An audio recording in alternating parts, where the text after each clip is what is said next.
Bonjour. Nathalie, bonsoir. Elodie, bonsoir. Chienne, bonsoir. Hop. Comment allez-vous? Bien, bonsoir. Bonjour à tous, chers amis. David, bonsoir. Nous sommes au rendez-vous, à notre dernier rendez-vous 2022. Bleu Lumière, bonsoir. Samia, bonsoir. Elisabeth, Feti, bonsoir. Comment allez-vous? Bienvenue, Nidal. Bonsoir. Donc, vous savez que vous pouvez partager sur vos réseaux cette vidéo qui va être très intéressante aujourd'hui. Samy, Catalina, Martine, bonsoir. Toujours au rendez-vous. Vous êtes une fidèle, vous êtes une fidèle. Et donc nous sommes le 20 décembre, nous sommes dans cette... Bonsoir M2R, bonsoir à l'équipe, c'est le moment, mon crâne, bonsoir, Néléa, bonjour.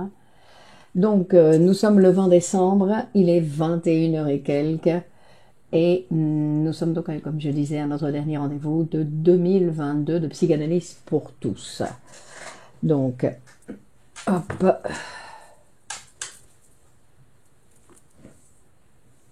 Alors pour ceux qui arrivent, Nathalie, bonsoir. Alors pour ceux qui arrivent pour la première fois dans cet espace de psychanalyse pour tous, je m'appelle Clémence Lenis et je suis psychanalyste de l'école de poésie et psychanalyse Grupo Cero à Madrid, en Espagne. Donc vous savez que vous pouvez suivre cette page, vous savez que vous pouvez aimer cette page, donc qui s'appelle Clémence Lenis, psychanalyste. Annick, Hakim, Raja, bonsoir. Donc,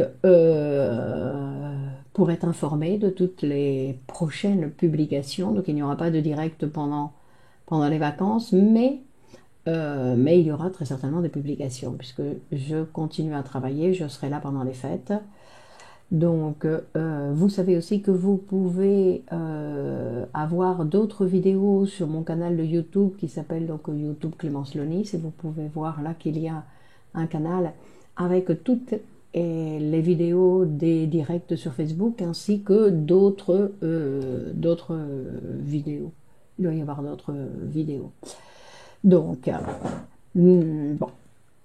Maintenant que nous commençons un petit peu à nous connaître, vous savez qu'ici, il s'agit d'un espace de diffusion de la psychanalyse. Sandra, bonjour. D'un espace de diffusion de la psychanalyse qui nous permet donc, bien évidemment, de pouvoir penser l'être humain avec sa dimension des mécanismes inconscients qui participent à la production de cette femme, de cet homme que nous sommes aujourd'hui. D'accord, Basma, bonsoir. Mounia, bonsoir. Et donc là, j'avais Bleu Lumière. Le sujet, alors vous n'avez pas regardé Bleu Lumière, vous n'avez pas regardé le sujet. Vous venez comme ça, les yeux fermés. Dalal, bonsoir. Pourquoi le dernier du 20, puisque mardi prochain, eh ben oui, mais c'est les vacances. Et enfant, bonsoir. Acéline, bonsoir. Elia, bonsoir. On peut prendre des vacances de temps en temps, non? On va pas travailler comme ça tous les mardis. Donc on va prendre Paola, bonsoir. Donc je disais que vous savez que aujourd'hui que la psychanalyse c'est un instrument qui est très utile pour pouvoir penser d'une autre façon, pour pouvoir produire d'une autre façon un nouvel être humain. Non, Fatima, Annick, bonsoir. C'est-à-dire que c'est un instrument qui va nous permettre, et Simon, bonsoir, une auto-transformation, une auto-connaissance, ou plutôt une auto-connaissance qui va permettre une auto-transformation, et surtout qui va permettre la production d'une santé mentale. C'est un travail. La psychanalyse, dans tous les cas, c'est un travail, ça tombe pas du ciel, c'est un travail, et qui va consister à construire cet être humain, non, avec une nouvelle dimension. Donc le sujet d'aujourd'hui, Nadia, bonsoir, bonsoir tout le monde. Donc le sujet d'aujourd'hui, nous continuons. On avait commencé avec l'étape orale Et Tabmed, bonsoir. Nina, bonsoir. On avait commencé avec l'étape orale. Ensuite, nous sommes passés à l'anorexie pour parler des troubles de l'alimentation. Et aujourd'hui, nous allons faire un Jamila, bonsoir, un petit tour du côté de la boulimie. Pour avant les fêtes, n'est-ce pas? C'est un sujet qui peut intéresser beaucoup de gens. Donc, qu'est-ce qui se passe? Parce que bien évidemment, donc quand on parle de boulimie, on a tendance à donner à bonsoir, à l'associer directement et à parler de, Céline, à parler de l'obésité. Donc en général, c'est quelque chose qui fait partie, qui est assez associé. Mais pas exactement. C'est-à-dire qu'on va voir qu'il y a des gens obèses qui ne sont pas boulimiques et il y a des boulimiques qui ne sont pas obèses. J'ai une petite question. Serait-il possible d'avoir une attestation de présence à la fin, s'il vous plaît, Donia?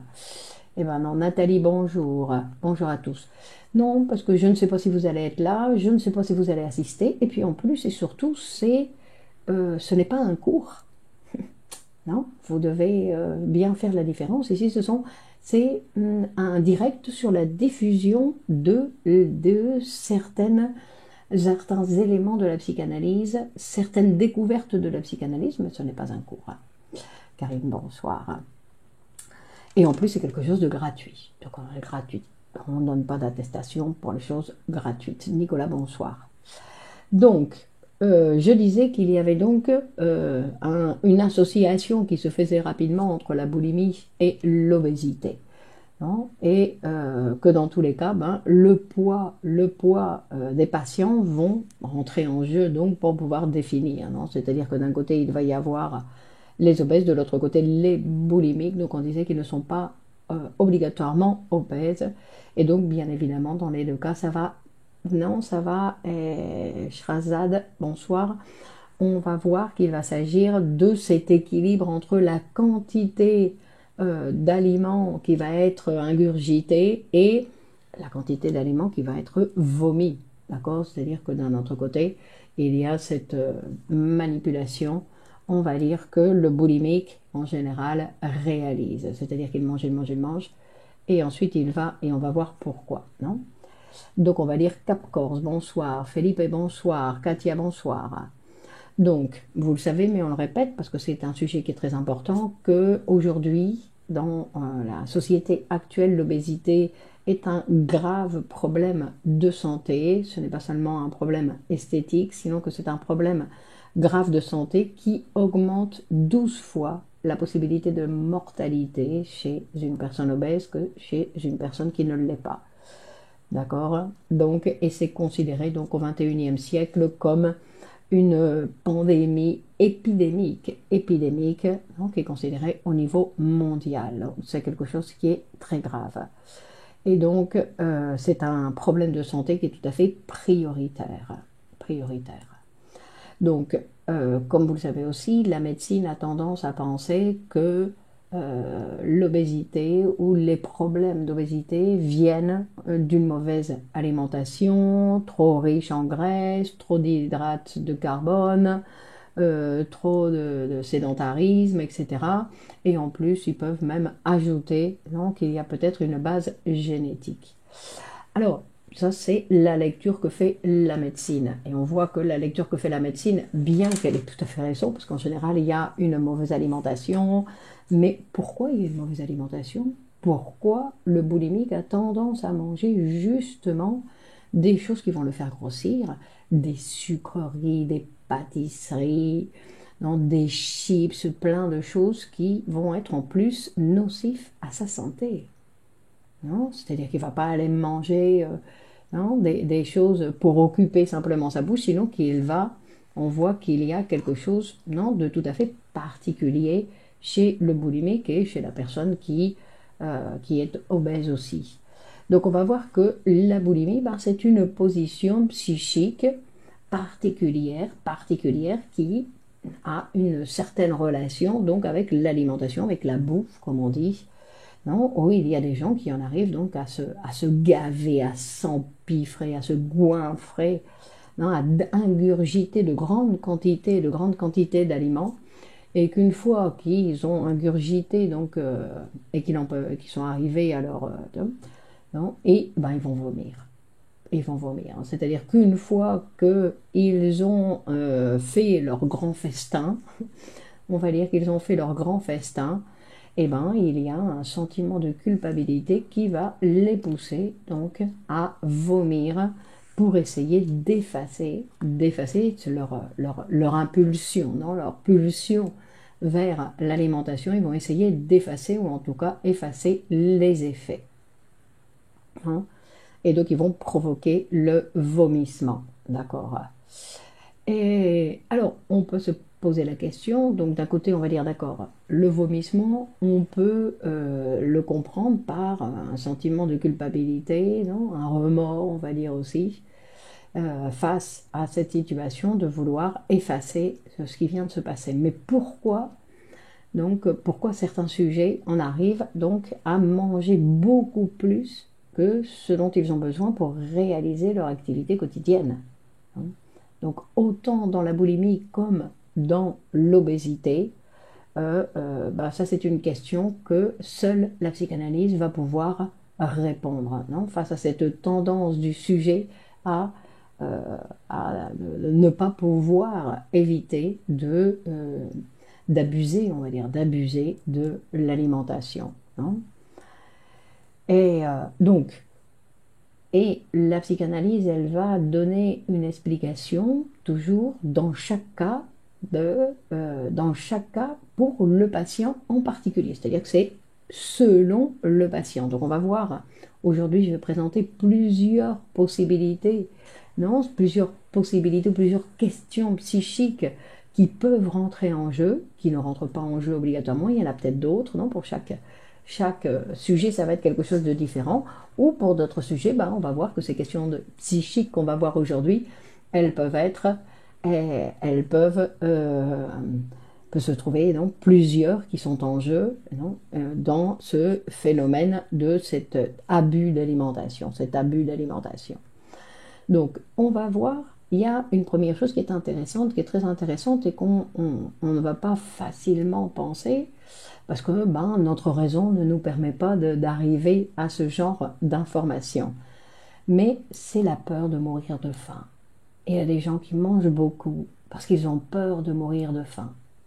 Alors ce n'est pas quelque chose qui fait partie d'un raisonnement ni d'une logique de notre connaissance, sinon que c'est une interprétation qui peut avoir lieu donc dans une séance de psychanalyse, parce qu'en fait, comme vous le savez tous, la peur n'a pas de raison.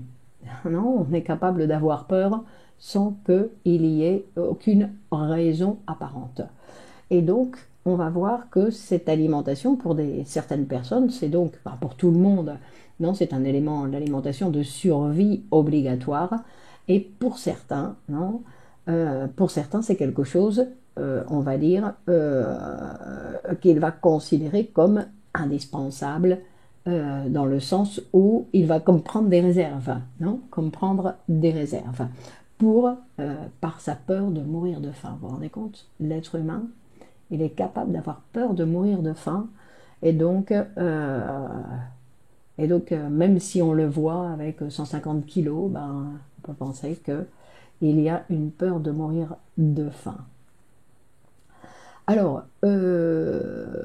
après on peut l'expliquer, non, toute cette relation donc avec la peur de mourir de faim, toute une relation, on va dire avec comme on avait vu un petit peu dans cette vidéo de l'état moral, où on voyait que le rôle très important, non, de la mère dans son rôle d'alimentation. Mais toujours, non, je répète parce que c'est important, toujours par après-coup. C'est-à-dire que quand on va voir chez le patient cet abus, non, d'alimentation, où on va faire après le travail d'interprétation, où on va interpréter donc cette peur, par exemple, dans ce cas-ci, cette peur à mourir de faim, qui est en relation donc avec ces premiers moments de la relation de l'alimentation avec la mère.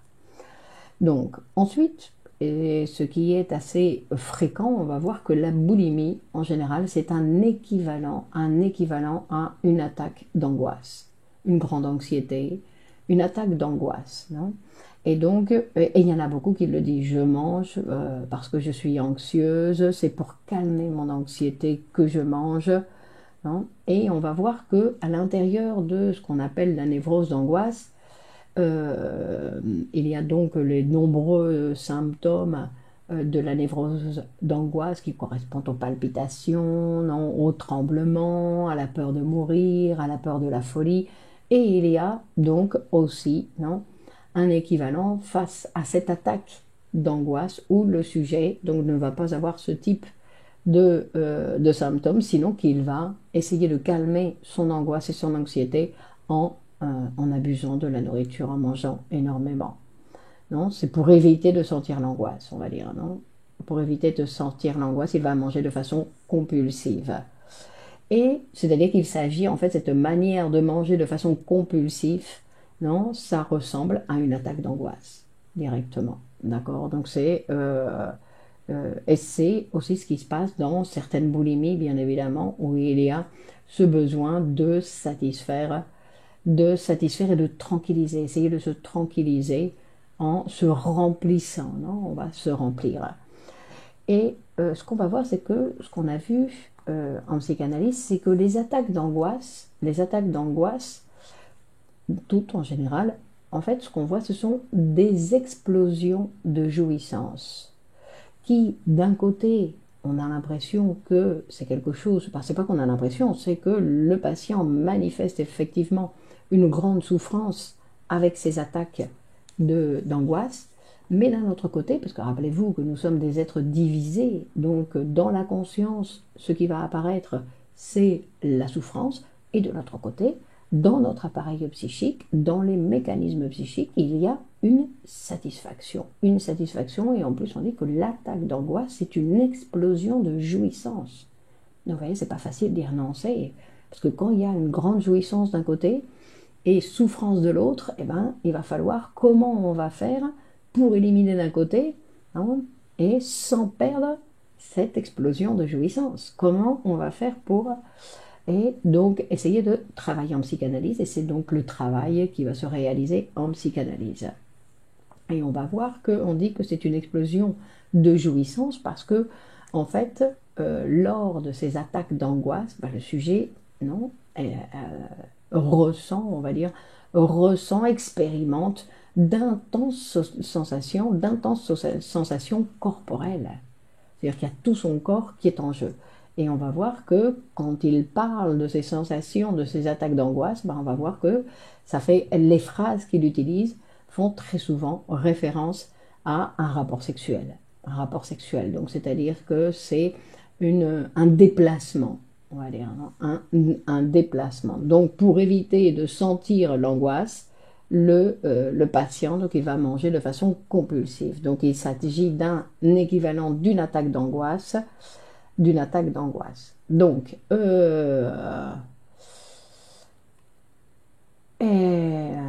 et donc chez le boulimique aussi, parce que c'est-à-dire qu'il met et après il ressort, il met et il ressort. Hein. Donc vous voyez qu'il y a beaucoup de similitudes avec une relation sexuelle.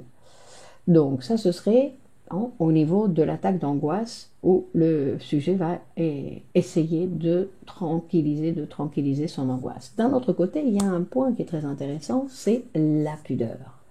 On va parler de la pudeur et de l'obésité. La pudeur et l'obésité. Alors ici, c'est un élément qui est très intéressant, c'est-à-dire que ce sont des obésités, par exemple, qui peuvent commencer lors de la puberté. Ils peuvent commencer plus tard, mais ils peuvent aussi commencer lors de la puberté. Et donc, on voit qu'elles vont être en jeu très souvent chez les jeunes filles, ou chez les femmes, chez les jeunes filles, non, et où il y a une question de pudeur qui est en jeu. Pourquoi on va parler de pudeur? On va parler de pudeur parce que ce qu'on va voir, c'est que le sujet, ce qu'il cherche, de façon inconsciente, bien évidemment, ce qu'il cherche, c'est d'essayer d'effacer ses formes physiques. C'est-à-dire qu'en mangeant, hein, la femme va perdre ce qui la définissait, on va dire, comme femme au niveau corporel, en tout cas. Non, et donc, elle va petit à petit perdre ses formes féminines. Et non seulement ça, Sinon, qu'on va voir qu'il y a que quand on grossit comme ça, quand les femmes grossissent, donc elles deviennent de plus en plus masculines, et non seulement ça, sinon qu'en plus, elles vont produire des androgènes. Les androgènes, c'est une hormone masculine. Donc, c'est-à-dire qu'il va y avoir des transformations dans le corps directement. C'est intéressant, c'est-à-dire que la graisse produit des androgènes. Donc, vous voyez, donc, et la pudeur, de quelle pudeur il s'agit? La pudeur de se montrer comme une femme. De se montrer comme une femme. Donc, on cherche à se cacher, on va voir, on cherche à se cacher en grossissant pour faire disparaître les formes. Alors, vous vous rappelez qu'on avait déjà vu, parce qu'on a fait certains directs sur les moments de la sexualité, de la petite fille, du petit garçon, et ce qu'on va voir, c'est que, ou ce qu'on avait déjà vu, mais qui est toujours nécessaire de répéter, c'est que la féminité, c'est quelque chose, on va voir, qui est nécessaire d'être construit. Non? Vous vous rappelez qu'on avait vu que même Simone de Beauvoir le disait, on ne naît pas femme, non, on le devient, mais on ne devient pas, ça ne tombe pas du ciel. C'est pareil, c'est une construction. La féminité, c'est une construction. Non? Et donc la féminité pour la femme, c'est une construction. Bon, après, on va voir que la féminité pour l'homme, c'est aussi une construction. Et que chez l'un comme chez l'autre, les deux sont nécessaires. D'accord, nous sommes d'accord. Hein, non? Parce que vous vous rappelez qu'au départ, dans ce développement sexuel infantile, il y a toute la première partie de ce développement sexuel infantile où la différence sexuelle n'existe pas, où il n'y a pas de différence. C'est-à-dire que les petites filles, elles ont un clitoris qu'elles considèrent comme un petit zizi, et les garçons, ils ont leur petit zizi, puis on est tous pareils, et que tout le monde, on dit que la petite fille, en fait, c'est comme un petit garçon. Non, il n'y a pas de différence à ce moment-là. Jusqu'à ce que chacun, la petite fille, le petit garçon, chacun va passer par son processus où va se rendre compte que, elle va se rendre compte que lui, il a un zizi qui est plus grand que le sien, et il va se rendre compte qu'ils sont différents. Alors, ils ne vont pas exactement arriver à la différence sexuelle, sinon qu'ils vont arriver à cette différence entre castré et pas castré. C'est-à-dire que la lecture qu'ils vont faire en tant qu'enfant, la lecture sur cette situation, la lecture qu'ils vont faire, c'est, voilà, on lui a coupé. À la petite fille, on l'a castrée. Alors ça, c'est une lecture possible. Après, il y a d'autres lectures où les enfants aussi, ils ont d'autres réponses, où ils vont dire que ça va pousser. Non, ça va lui pousser, c'est parce que c'est pas encore poussé, elle est un petit peu retardée, la petite fille, donc ça met un certain temps et ça va pousser. Donc, c'est-à-dire que ces différences anatomiques vont avoir des conséquences, ne devraient pas, mais comme il y a des restes de cette sexualité infantile, où il y a cette différence anatomique qui était très importante dans l'enfance, elle va nous suivre à l'âge adulte. Et donc, à l'âge adulte, sur certains sujets, non, cette différence est encore, on va dire, importante pour certains sujets, où il y a des femmes qui ne se considèrent pas comme femmes, sinon qui se considèrent comme des castrés. Ou de la même façon qu'il y a des hommes qui vont considérer les femmes comme castrées. Ça y est, là, bonsoir. Non? Donc il y a ce processus. C'est pour ça qu'on dit que la féminité, ça se construit. Parce qu'au départ, ça n'existe pas. Donc il va falloir construire cette féminité, c'est-à-dire quelque chose qui est différent de l'homme. Parce que la féminité, en fait, n'a pas de... Non, on dit que c'est une énigme parce qu'en fait, on ne l'a pas définie, on ne l'a pas établie. Mais c'est parce qu'il n'y a pas d'établissement exactement de la féminité, sinon qu'on va penser la féminité comme quelque chose de différent de l'homme. D'où l'importance. Et cette différence, qui est toujours très difficile donc à accepter, parce que cette différence, elle existe entre les hommes et les femmes, et elle existe entre les femmes et les femmes, elle existe entre les hommes et les hommes, et elle existe entre tous les êtres humains. D'accord? Donc cette différence qui est très difficile à accepter, ou que nous avons des difficultés à l'accepter, parce qu'à la racine, on va dire, fait référence à cette véritable différence qui existe entre nous, qui est la différence sexuelle. Et cette différence sexuelle, elle est difficile à accepter simplement parce qu'elle fait référence directement à notre situation où nous avons besoin de la reproduction pour la survie de l'espèce. C'est-à-dire que nous avons besoin de la reproduction. Donc si nous avons besoin de la reproduction, ça veut dire que nous sommes mortels. Donc, pour pouvoir vivre plusieurs siècles, les êtres humains vont avoir besoin de se reproduire, d'avoir des enfants pour perpétuer l'espèce. Donc, c'est pour ça que dans certains cas, on va voir que chez ces jeunes filles, elles n'ont aucun intérêt à produire cette féminité.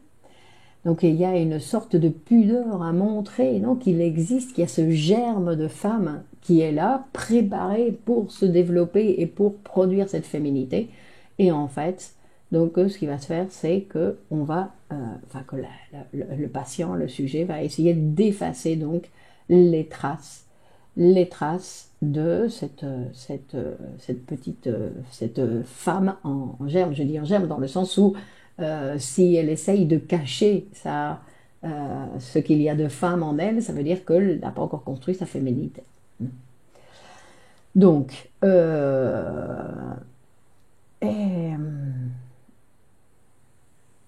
et donc c'est pour ça que, alors tout ça, bien évidemment, ce n'est pas quelque chose qu'on va rencontrer dans la conscience, ni dans les discours des personnes qui vont dire, bah oui, moi je pense qu'un jour ça va pousser. Mais on va voir que ce sont des manifestations qui se présentent chez les patients en analyse, c'est-à-dire qu'il y a le rêve de la femme. Non, il y a certaines femmes qui viennent se psychanalyser en pensant peut-être que la psychanalyse, elle va me donner ce qui me manque. Ce qui me manque. Donc, et donc c'est très souvent une sorte de motivation chez la femme, de motivation chez la femme. Mais ça, ce sont des choses qui sont interprétées chez la femme. C'est quelque chose, ce sont des éléments inconscients, donc elle ne connaît rien de ça, et c'est grâce à Freud qui aujourd'hui nous a montré qu'il existe tous ces mécanismes donc chez l'être humain. Donc elles grossissent pour cacher leur attribut féminin, et par la même occasion elles nient leur féminité. D'accord. Donc, une autre possibilité, comme on disait, donc une autre question qui peut rentrer en jeu dans ces phénomènes de boulimie ou d'obésité, c'est qu'il y a certaines personnes qui considèrent que la comédie, que la nourriture est une compagnie, c'est-à-dire qu'ils mangent pour se sentir accompagnés, et qu'ils mangent, et on va dire qu'ils mangent parce qu'ils s'ennuient. Ils n'ont rien d'autre à faire, ils s'ennuient, ou ce qu'ils font ne les intéresse pas, donc ils mangent.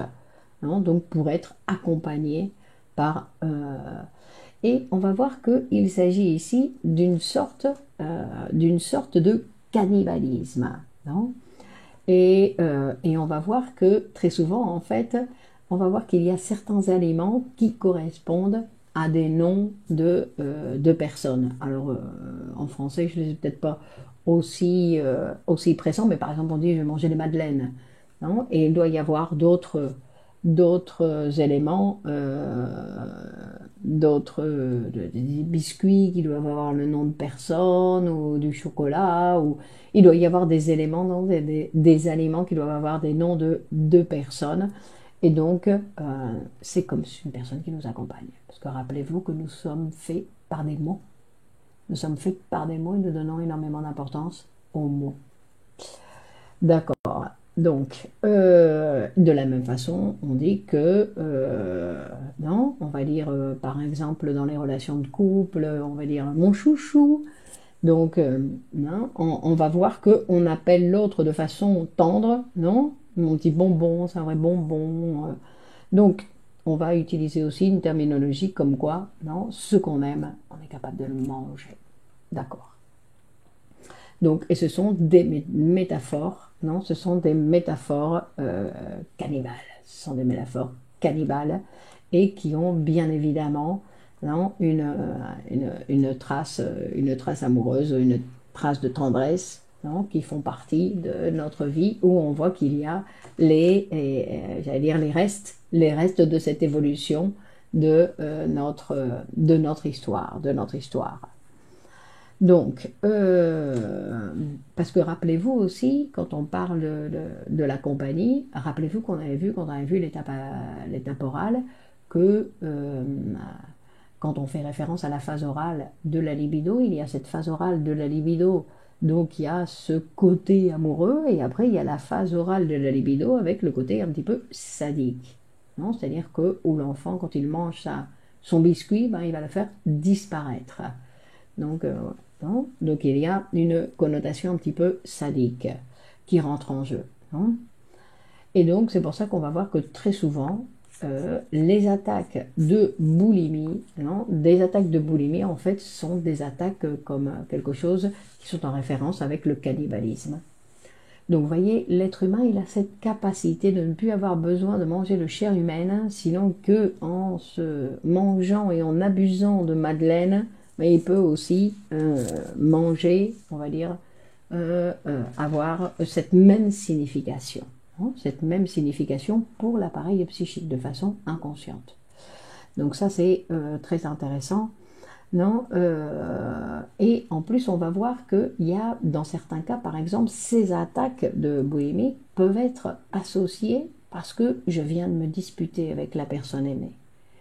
Et donc du coup après, je vais, on va dire, l'hostilité qui est apparue lors de cette dispute, donc va terminer par cet abus d'ingurgiter une grande quantité d'aliments, et ensuite qui va être suivi d'un sentiment de culpabilité. Donc ce sont des manières. Donc vous voyez qu'il y a tout ce jeu, tout ce travail, on va dire, qu'on peut faire sur l'être humain pour apprendre quelque chose de la civilisation, c'est-à-dire avoir des sentiments hostiles parce qu'on se dispute avec quelqu'un, ça fait partie du jeu, donc c'est pas la peine de se sentir coupable ni de se punir parce qu'on a senti de l'hostilité pour quelqu'un, Hakim bonsoir, de se punir parce qu'en fait on va manger, pour essayer de se punir et ensuite on va aller vomir. Bon, ça c'était le point de l'alimentation comme compagnie. Ensuite, il y a une autre chose qui est très intéressante, c'est un autre point qui est aussi, c'est que les gens, ils aiment bien faire tout seul. Et ils ne veulent pas d'aide. Ils ne veulent pas, comme les enfants. Vous vous rappelez, les enfants qui disent « Non, laisse-moi faire tout seul, je vais le faire tout seul, je vais pouvoir le faire. » Mais là, ils sont en train d'apprendre. Donc, il faut les laisser faire tout seul, effectivement, parce qu'ils sont en train d'apprendre. Tandis qu'un adulte, il doit apprendre justement à pouvoir se laisser aider. À se laisser, parce que s'il apprend à se laisser aider, il va pouvoir faire plus de choses, principalement. Donc ça va lui permettre de développer plus de choses s'il apprend à se laisser aider. Parce que se laisser aider, ça veut dire aussi accepter de partager les bénéfices de ce qui va se produire. Vous voyez que c'est pour ça qu'il y en a qui veulent tout faire tout seul, comme ça on n'a pas à partager. On n'a pas à partager les bénéfices de ce qui va se produire. Et on va dire qu'il y a certaines personnes obèses, qui ont justement ce sentiment d'autosuffisance et qui cherchent à tout faire tout seul. C'est-à-dire qu'ils vont faire les courses, ils vont cuisiner, ils vont se préparer à manger et ils vont manger. Ils vont tout faire tout seul. Donc, et on va voir que la psychanalyse, elle fait une lecture en disant c'est quelque chose d'auto-érotique. En fait, c'est quelque chose d'auto-érotique où on ne veut pas l'intervention de l'autre, alors que l'autre, nous savons que obligatoirement il va intervenir.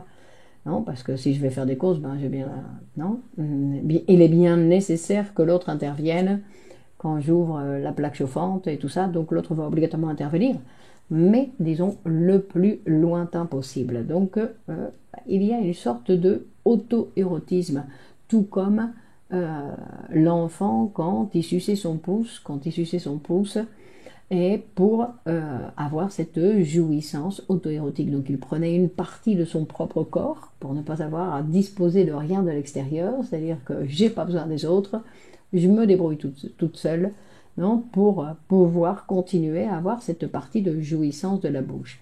Et d'ailleurs, j'ai lu quelque chose qui est très intéressant, qui dit que non seulement donc l'enfant il a besoin de sucer son pouce pour continuer à pouvoir, on dit que non, ça va fabriquer la bouche pour continuer à jouir de la bouche, et en plus pour apprendre justement à être un petit peu, lui il en a besoin toujours puisqu'il est dans un processus d'apprentissage, à être indépendant du monde extérieur.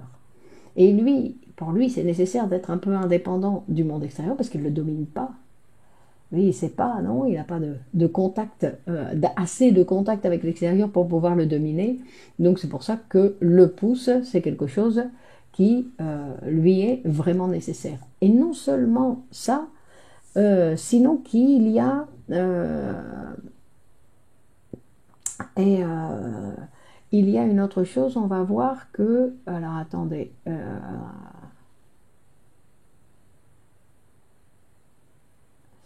on va voir,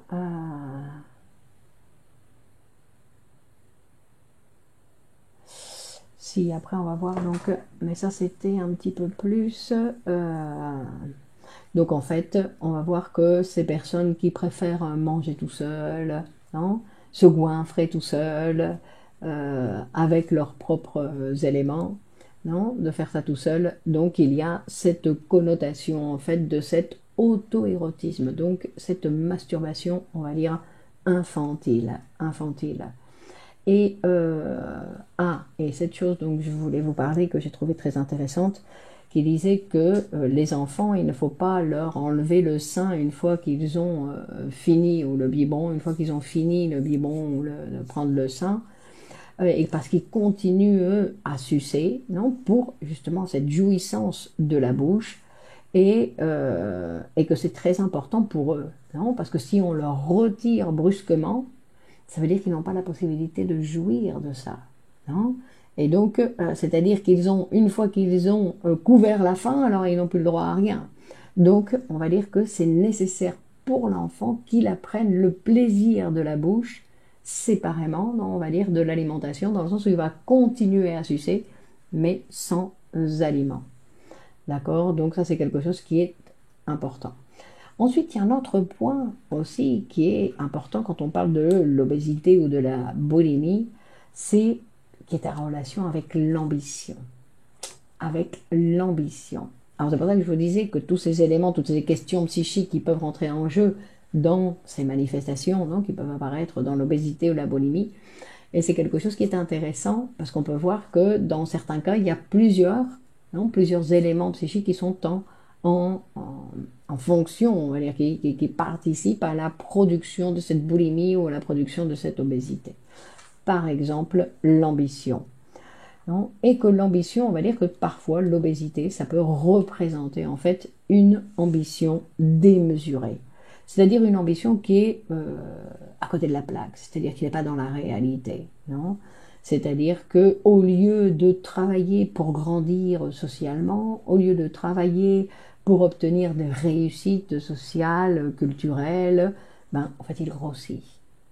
C'est-à-dire qu'il ne fait pas le travail là où il faut le réaliser. Donc c'est une ambition, non, qui est déplacée, non. Et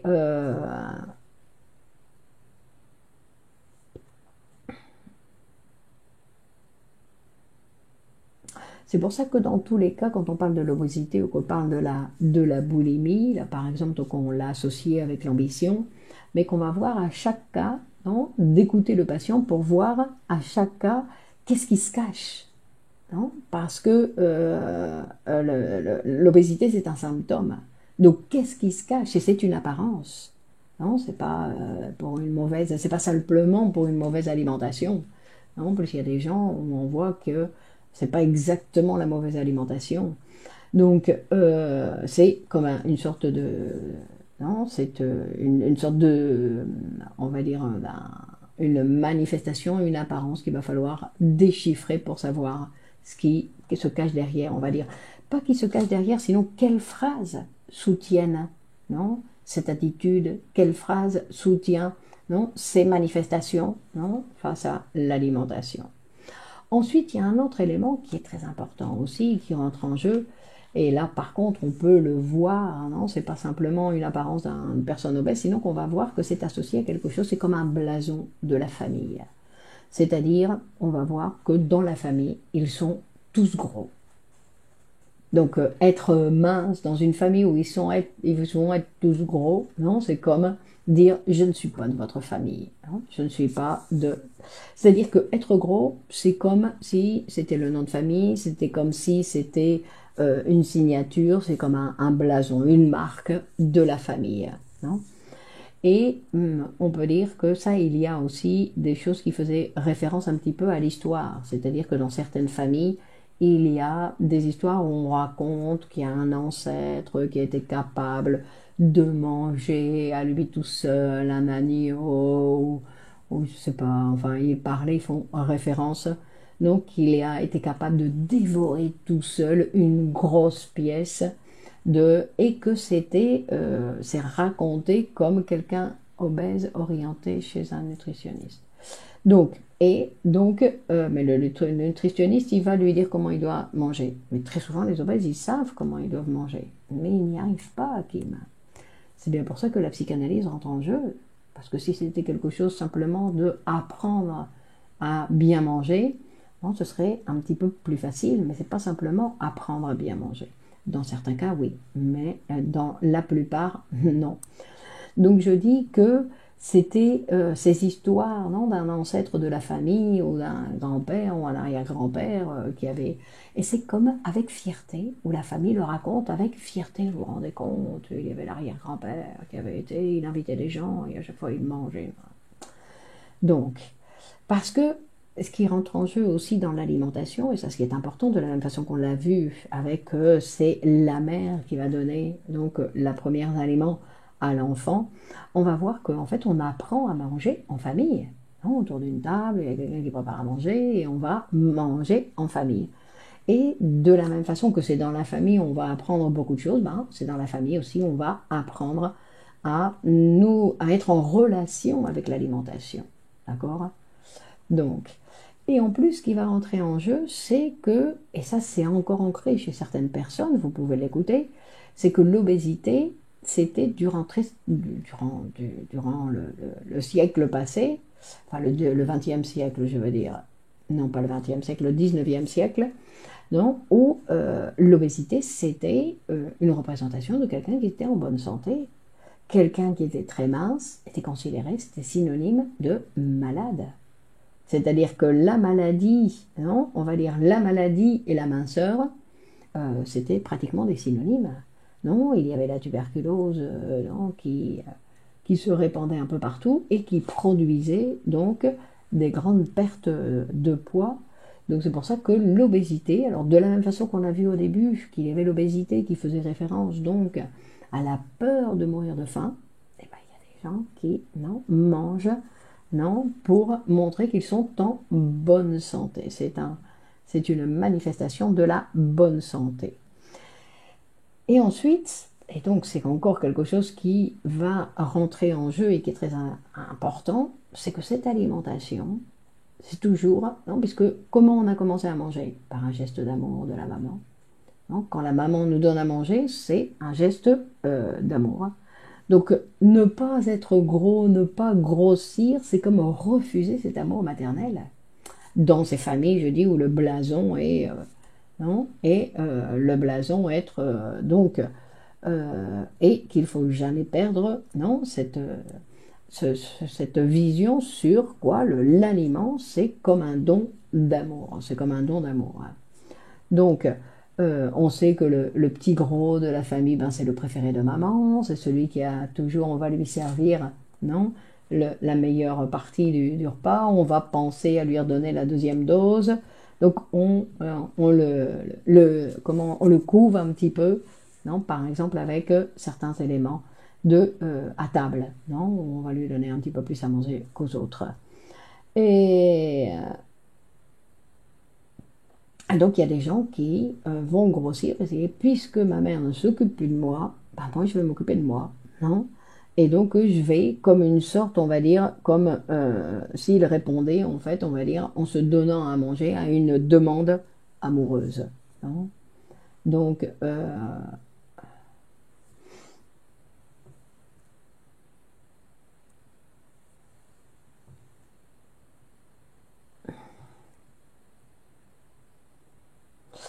Et ensuite, un autre élément qui est très important aussi, je ne sais pas si on avait déjà eu l'occasion de le voir à un moment donné, ben, c'est la pulsion de mort qui va rentrer en jeu. La pulsion de mort dans l'obésité.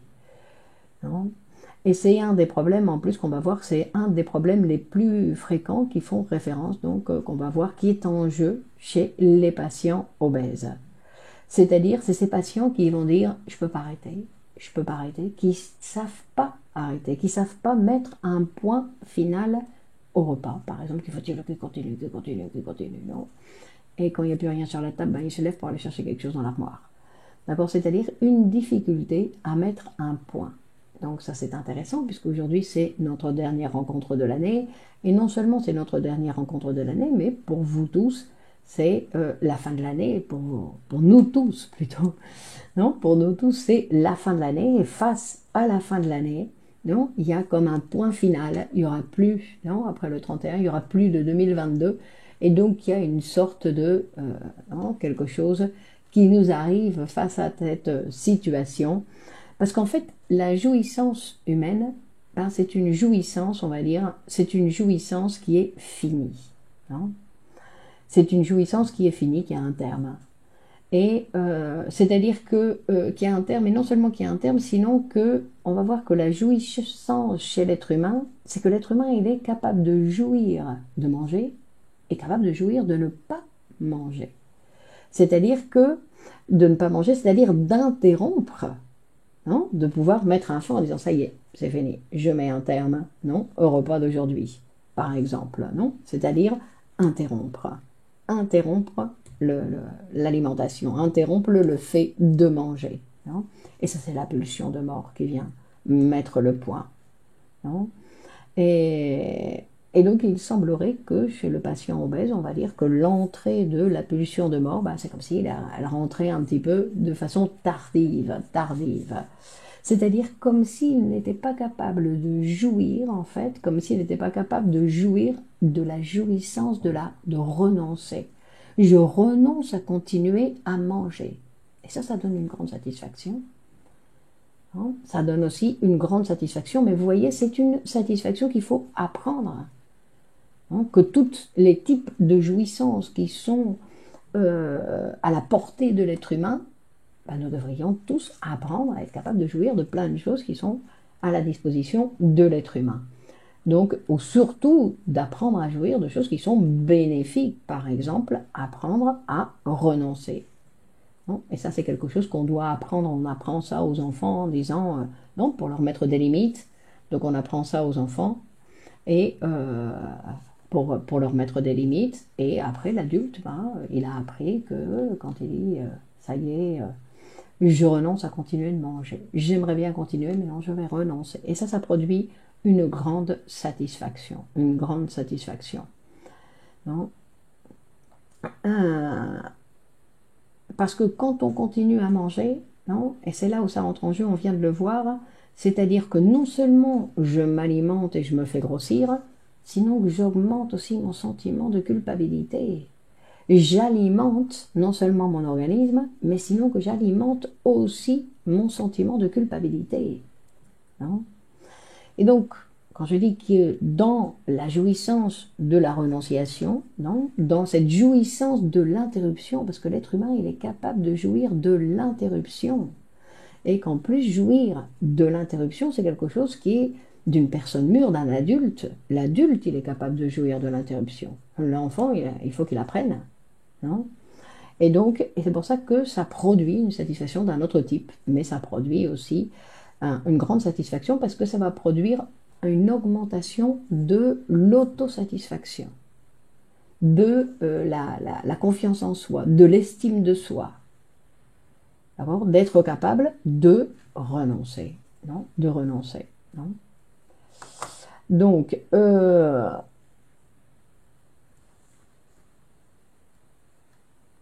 et en plus de renoncer à quelque chose que je sais qui me fait du mal. Non, donc, ça produit, donc je dis, une grande confiance en soi et une estime de soi. Donc c'est pour ça que, pareil, l'estime de soi, c'est pas quelque chose qui va tomber du ciel. Non, c'est par rapport à ce que nous allons faire. Donc à chaque fois que nous tombons dans ces pièges dans ces pièges, par exemple ici, comme nous voyons aujourd'hui, de l'alimentation avec la boulimie et non,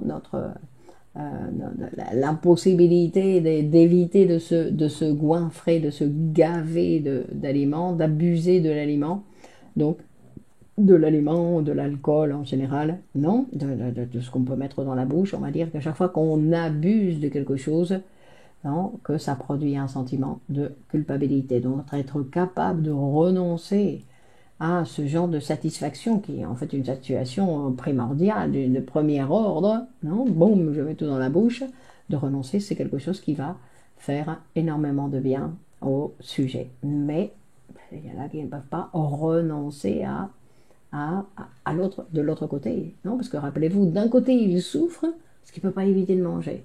De l'autre côté, il y a une jouissance. D'où cette difficulté à chaque fois que nous sommes plusieurs en un, donc il y en a un qui veut et un autre qui ne veut pas. D'accord? D'où l'importance de la psychanalyse, non seulement pour pouvoir faire ce genre de lectures qui sont très intéressantes, non, après il y a l'obésité et le fantasme de la grossesse, par exemple, qui est en jeu, on va dire, non, qui est en jeu aussi, qui vont montrer qu'il y a, non, qu'il y a le fait, parce qu'il y a vous vous rappelez les enfants qui pensent quand ils voient une personne qui est assez grosse en disant, ben, elle attend un bébé, non, que ce soit un homme ou une femme. En plus, certains enfants, ils font pas la différence. Le fait qu'il soit gros ou grosse, ils vont imaginer que, eh ben, il attend un bébé.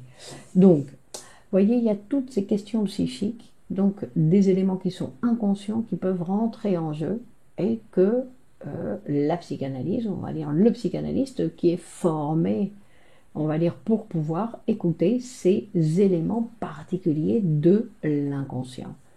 Donc de pouvoir intervenir au moment où il faut pour faire cette lecture.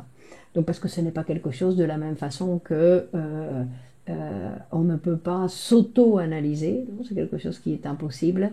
On ne peut pas. Pourquoi? Parce qu'on n'est pas capable de voir sa nuque, on n'est pas capable de voir son dos. Donc on a besoin de quelqu'un, d'un miroir ou de quelque chose d'autre, on a besoin de l'autre, parce que sinon, ben, on voit toujours les mêmes choses. On se regarde toujours de la même façon et on voit toujours les mêmes choses. D'où l'importance donc non seulement de compter sur quelqu'un d'autre, et en plus, bien sûr, sur une personne formée, non, en psychanalyse, pour qu'il puisse écouter ces éléments inconscients qui interviennent dans la production des symptômes, qui interviennent parfois aussi dans la production des obstacles, non, pour pouvoir développer certaines activités, certaines choses, ou simplement développer sa vie, on va dire développer sa vie, où nous avons la possibilité de faire beaucoup plus de choses dans notre vie que ce que nous faisons actuellement. Je le dis pour tout le monde et je me prends aussi, non, c'est-à-dire que nous avons tous cette possibilité de faire plus de choses et d'intervenir dans le social de façon plus bénéfique, on va dire, de façon plus bénéfique. Donc voilà, pour ceux qui sont intéressés, moi je continue à travailler, je vais travailler donc pendant les fêtes, sauf le 24 et le 31, mais sinon je vais continuer donc à travailler pendant les fêtes. Donc vous pouvez compter sur moi pour ceux qui veulent utiliser mes services. Vous savez que vous pouvez partager cette vidéo sur vos réseaux.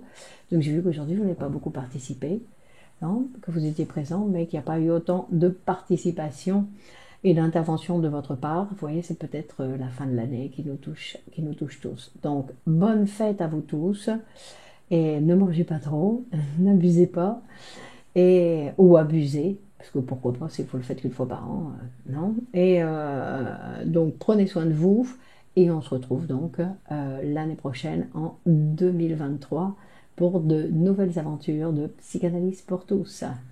Allez, bonne continuation, bonne fête et à l'année prochaine. Au revoir.